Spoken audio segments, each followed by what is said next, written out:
uyu munsi rero muri iki kiganiro ndagira ngo tuze kugaruka ku barozi barimo kugaragara muri iki gihugu cyacu cy'u Rwanda. Tugaruke ku barozi bari kugaragara mu madini, tugaruke ku barozi barimo kugaragara mu ngo zacu, abarozi bari kugaragara kuri social media, abarozi bari kugaragara mu masoko atandukanye. Abarozi ngira ngo baterewe intebe, ndetse biranagoye, ntabwo inzego za leta zishobora kumenya abantu ko ari abarozi ngo zibihishurirwe. Kubera iki? Nta nubwo umuntu ashobora no gupfa yishwe n'amahembe ngo leta ibimenye, kuko amahembe araza akagukubita mu mbavu, noneho umutima ugahagarara. Bakujyana kwa muganga akavuga ati uyu muntu agize crise y'umutima, umutima urahagarara, nta kindi warenza. Amahembe araza akakugubanura igikanu, imitsi ikazamo inuzi. Bakujyana kwa muganga bakora autopsy bakavuga bati ni mugiga, amaraso yipfunditse mu mitsi, noneho communication y'igihimba cyo hasi no hejuru birahagarara, ubwonko bubura oxygene, umuntu arapfa. Amahembe araza akagukanda amaso akameneka, bakujyana mu bitaro by'amaso bakavuga bati yagize ibibazo bya zampu by'amaso, bigenda gutya. Niyo mpamvu mubona insengero zabaye nyinshi, ibizira bikikuba inshuro igihumbi. Kandi nyamara niba buriya abasirikare ubundi babaye benshi, igihugu cyakwiriye kugira umutekano. Niba abapolisi babaye benshi mu muhanda, impanuka zakwiriye kugabanyuka. Ni ukubera icyo amadini yabaye menshi, ibizira bikiyongera, ibibi bikiyongera. Amadini arwanya ubusambanyi, arwanya ubusinzi, arwanya amadivorce, amadini arwanya ubupagani. Kuki amadini aba menshi, ubupagani bukiyongera? Bibiliya itubwira yuko ngo abanyegiputa bari abarozi. Hari ibyiciro bine. Icyiciro cya mbere cyari icyiciro cy'abarozi, icya kabiri kikaba icy'abapfumu, icyiciro cya gatatu kikaba icy'abakonikoni, icyiciro cya kane kikaba icy'abanyabwenge. Ibi byiciro uko ari bine byakoraga gute? Icyiciro cya mbere cy'abarozi ni abarozi barogaga, ariko bakaroga bakoresheje ibintu biri naturel, ibintu bisanzwe biriho bigaragara, bigomba guteranwa bikabyara amatsiyeri, bikoreshwa mu buryo bwo kuroga. Icyiciro cya kabiri cy'abapfumu ni abantu barogaga bakoresheje imbaraga zo kuvumbura no kumenya. Icyiciro cya gatatu nicyo bita abakonikoni. Umukonikoni ni umuntu ushobora gufata ibintu bitagaragara akabibyaza ibigaragara. Noneho umupfumu ni umuntu noneho ushobora kumenya ibintu bihishe, noneho akabihishura.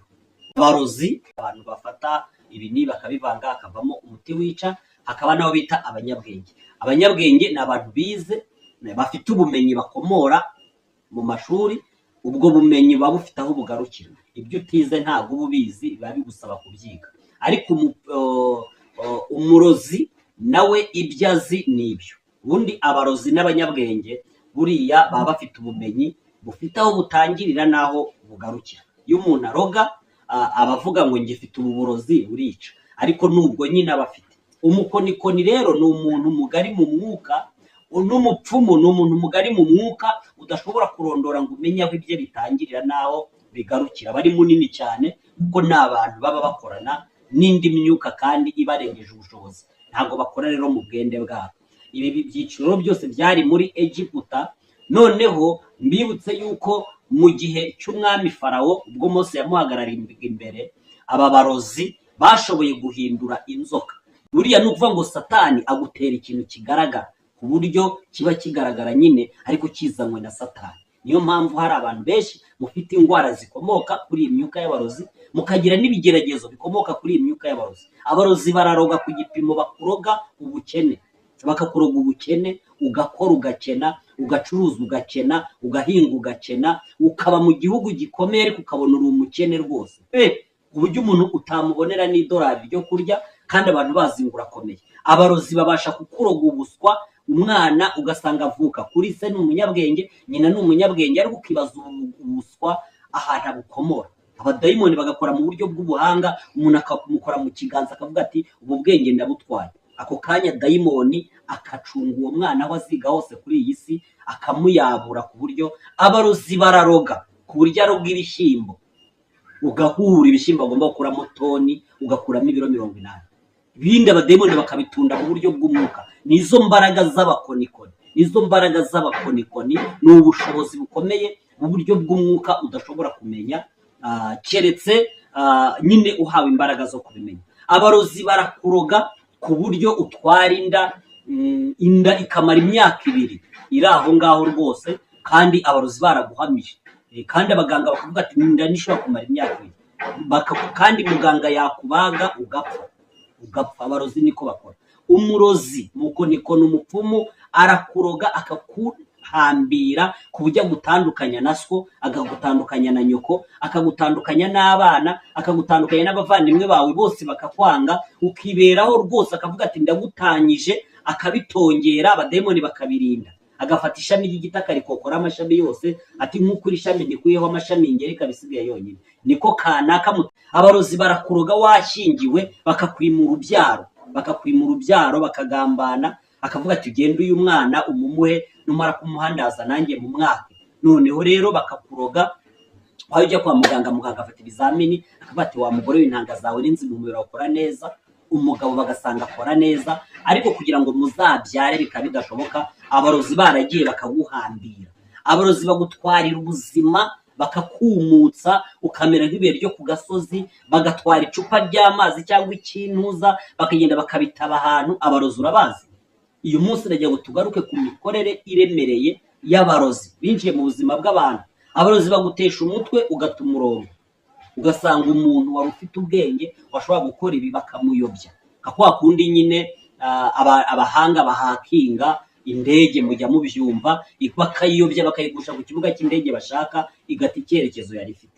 Hari abantu bataye icyerekezo, umugabo wagata icyerekezo, mwarasezeranye ari umugabo mwiza wuzuye umwuka wera, ari umugabo w'umukirisitu, mukabana mukabyara umwana wa mbere wa kabiri, ko mwagira umwana wa gatatu.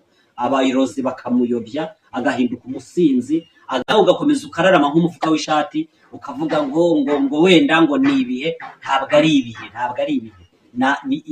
Izo bita imbaraga z'imyuka mibi ya Satani. Umenye neza iki kintu cyitwa umunyu w'inyanja n'iki kintu bita tungurusumu.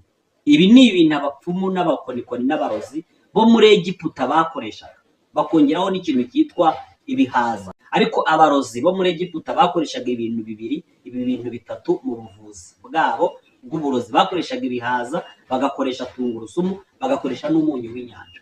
Abademoni rero batoboreye noneho muri uriya munyu, nimo baza. Noneho waba urwaye umutwe ukawugura, ati ngo uze gufata amazi uyasige mu mutwe. Waba ufite ibibazo mu rugo, ngo uze kunyanyigiza mu buriri aho uryama, ngo urabona amahoro, ngo nujya gusaba akazi ngo uyu munyu ngo uwisige ukaraba amazi yawo. Ariko ibi bintu biba birimo imbaraga ya Satani, ni ukugira ngo byinjire muri wewe. Ni ibiki biranga abantu batangiye gukoresha ibi bintu? Muzatangira kubona impinduka mu mibereho yayo.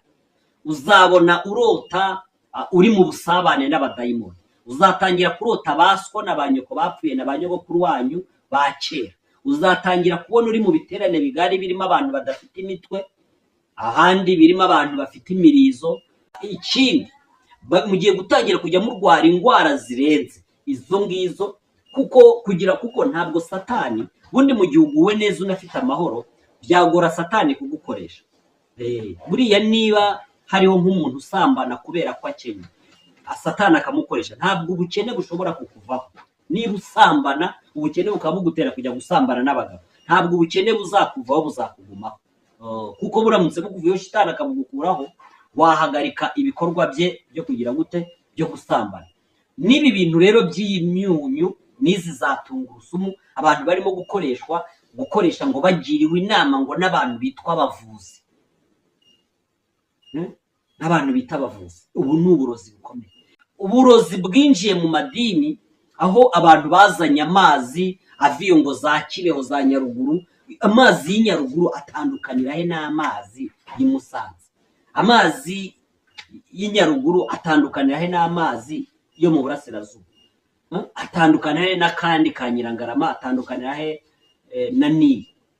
Ariko gusa abantu bakagira amabwiriza bahabwa n'ubundi butegetsi bw'umwijima, bavuga ati none mwebwe mugende mukoresha ariya mazi, umuntu wese uzayemera azaba twemeye. Nibyo nta bindi. Ubundi amazi bakaba bafite gusa andi mazi bashyiramo, ku buryo bayashyira mu itanyi, ubundi abantu bose bafashe kuri iyo tanyi bakaba bokojwe cyangwa se borojwe iyo myuka mibi, kandi iyo myuka yagera mu butware bwabo ikababoha ikabategeka, igatangira no kubakoresha mu buryo. Haranira ubuzima buzima we kuzima. Umuvuzi Narayirungu Innocent uherereye Kimisagara kuri station SP ati vurwa neza kira. Wowe ufite indwara zananiranye zaburiwe imiti mu mavuriro ya kizungu, humura, Narayirungu agufitiye imiti ivura indwara zikurikira: amarozi, amategano, amahuherano, nyabingi, akanatsirika, amahembe, ibitega, ibitama, abazimu, abarozwe, ibisazi, imandwa, akanatanga umuti ubirinda. Anavura amibe, hepatite B na C, kugira ubushake mu gutera akabariro, umuvuduko w'amaraso, kwikinisha nk'indwara z'ubuhumekero, asima, sinizite, inkorora, kuburijwi, ndetse n'indwara z'uruhu nka vitirigo, amahumane, inkabya, intongi, ibiheri byo mu maso, umugongo, rubagimpande n'ibindi nka infection na trichomonas. Ku bindi bisobanuro waduhamagara kuri nimero zikurikira: 0783179295 cyangwa ukaduhamagara kuri 0722533084 iwacu murakaza neza.